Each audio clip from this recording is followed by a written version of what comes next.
নমস্কার বন্ধুরা, যারা আপনার ডায়েট খাবার খান তাদের এটা অনেক বেস্ট খাবার বটে, বা বাচ্চাদের পক্ষে বলুন সবাই বড়দের পক্ষে বলুন খুব ভালো খাবার। একবার বানিয়ে দেখতে পারেন। এখানে আমি অল্প কচি দেখে লাউটা নেবেন, মানে ছোট আর্ধেক একটু ছোট লাউ নিয়েছি। আর এখানে নিয়েছি রসুন কুচি, পেঁয়াজ কুচি, টমেটো কুচি, ধনিয়া পাতা কুচি আর লঙ্কা কুচি। আপনি নিতেও পারেন, আমার বাচ্চা যেহেতু খাবেন না তাই আমি দিলাম না। আর আদা কুচি। আমি এই লাউটাকে আর আদাটাকে আমি ঘিষে নেবো। এই যে টমেটোটা নিয়েছি, আমার বেটা বলে মামি লঙ্কা খাবো, তো অল্প লঙ্কা ভেঙে দিয়ে দিলাম আপনার।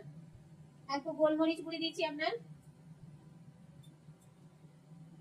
স্বাদ অনুসারে নুন দেবেন,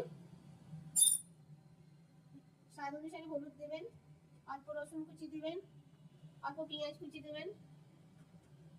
আর এদিকে আমি লাউটাকে ঘিষে নিয়েছি, এই লাউটাকে দেবেন। অল্প আদা কুচি দেবেন। এটা আমি ভালো করে হাতেই মাখছি, আমি না হাতে বেশি মাখি। আপনার এদিকে আমি তাওয়া চাটতে দিচ্ছি, যেহেতু ডায়েট